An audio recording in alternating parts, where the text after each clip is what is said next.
So today we're going to take a look at fictional writing, and we're going to use a plot map to help us with our learning goal. And our learning goal is I can describe the character, setting, and events in a story using a plot map.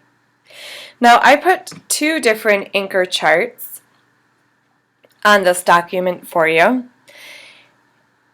One is a reminder of what a plot is and what the structure of a plot looks like. So it says that the plot of a story is made up of the problem, important events, and the resolution. Remember how sometimes you would write a story and I would say every story needs a problem. If it doesn't have a problem, it's not really a story, it's just a list of events. So here it shows in the beginning of the story, that's usually when we learn who the characters are and what the setting of the story is. Remember, the setting is when and where the story takes place. Then there are events that lead up to the middle of the story. This is the climax, top of this roller coaster. The climax is an event of the story that is really exciting. And then there's usually an event that leads down to the resolution. This is how the problem was solved, and then it tells us what happens to the characters at the end. This is where we can learn like the moral of the story or the central message or theme of the story. All right, so here's what we're going to do. I'm going to read the story to you first, and you can follow along. It's just a very short story, and then we'll work on filling out this plot diagram at the very end. And you can look back at this video because you will be asked to read your own story and complete your own plot diagram after we're finished. Here we go. I'm going to highlight where we are so you can follow along. At school one day, Elsie overheard two girls talking in the hallway. They didn't know she was around the corner. She knew that the voices belonged to her close friends, Cam and Nomi. Cam was saying, "So when she comes home from softball practice, we'll all be there. Just make sure everyone knows the birthday party is a surprise," said Nomi. "We don't want anyone to drop a hint."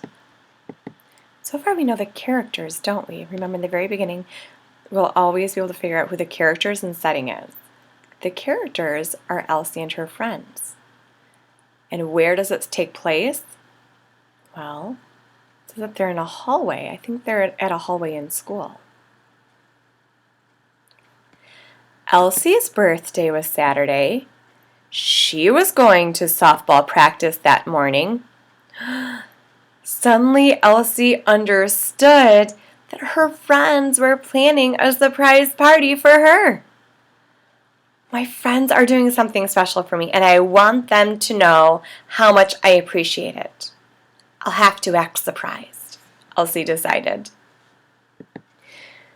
For the next few days, Elsie stood in front of a mirror and practiced, looking surprised.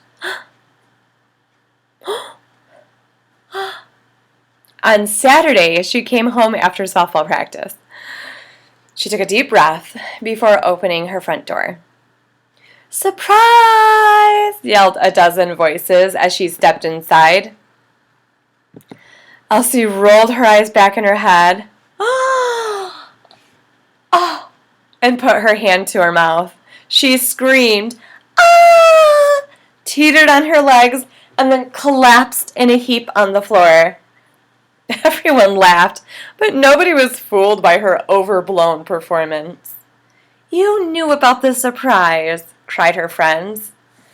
"I guess I have to learn not to overact," Elsie replied. Okay, so let's take a look here at our plot diagram. When you open it up in Kami, I want you today to use this feature, the text box.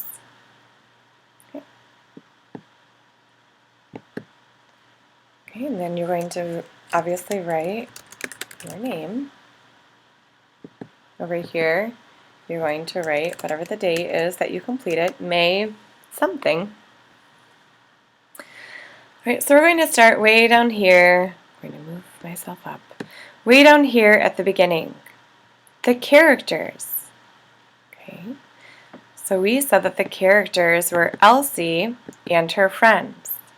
You always can go back up and look at that first paragraph to find that information.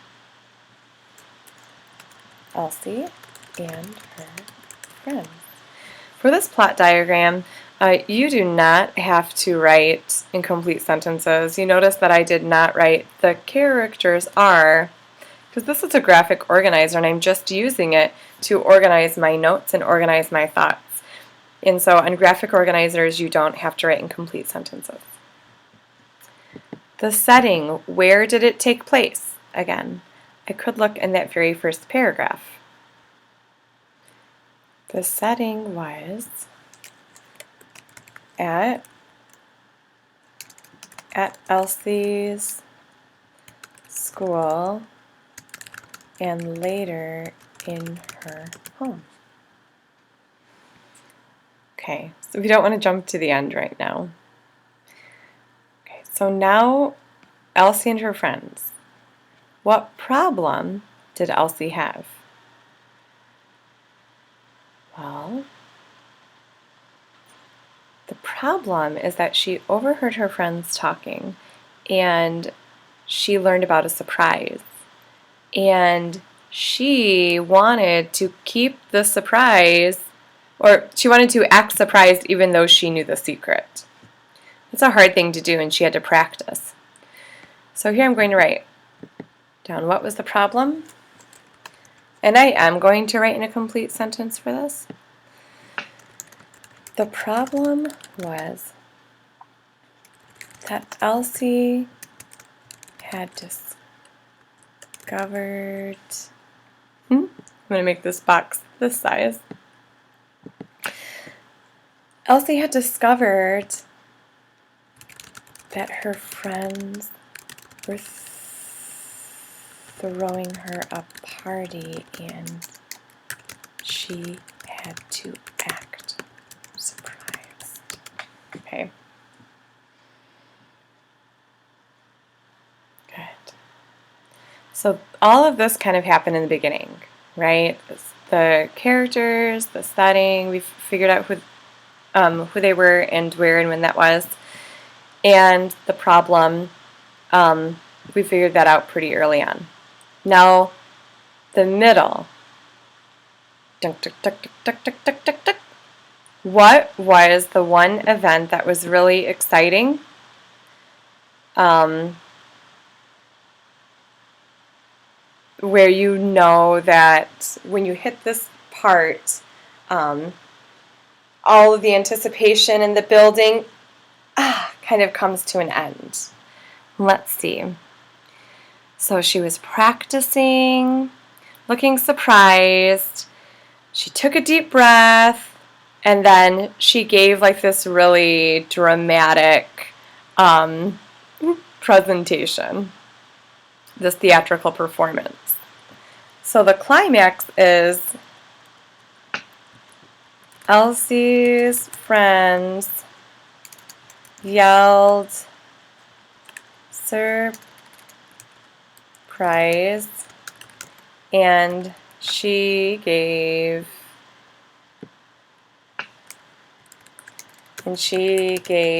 an over dramatic performance. The solution. What was the solution at the end?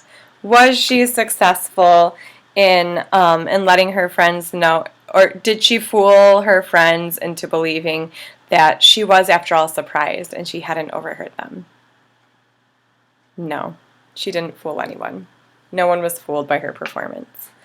So the solution was, let's see, the solution is how that problem is solved. So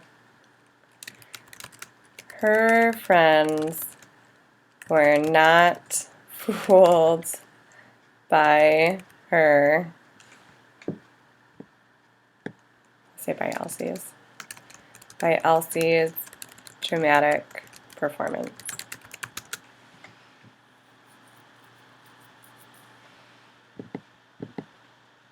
Okay, so in the end, in the conclusion, we're going to write how the characters were affected by the resolution, by what happened. So in the end, although Elsie practiced her faces,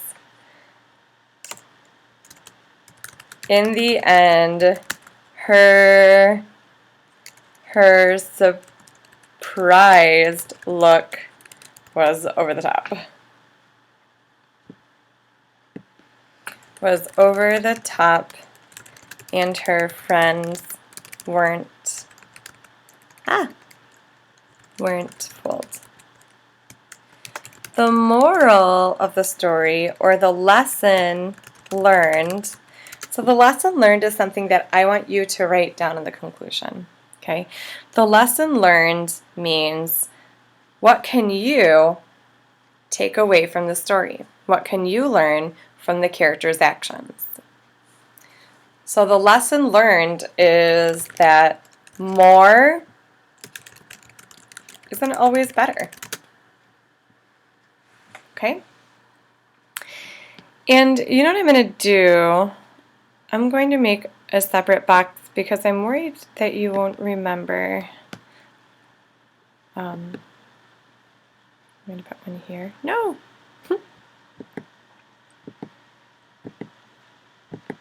There we go. I want this to be red. So in the end, I want you to always write how the characters were affected, and also I want you to write what lesson can you learn from the characters' actions.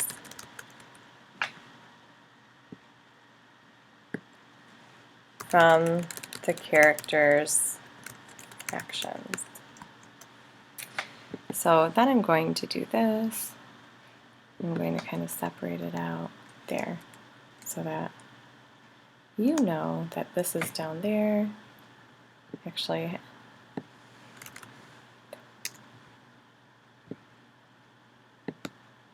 nope, go away.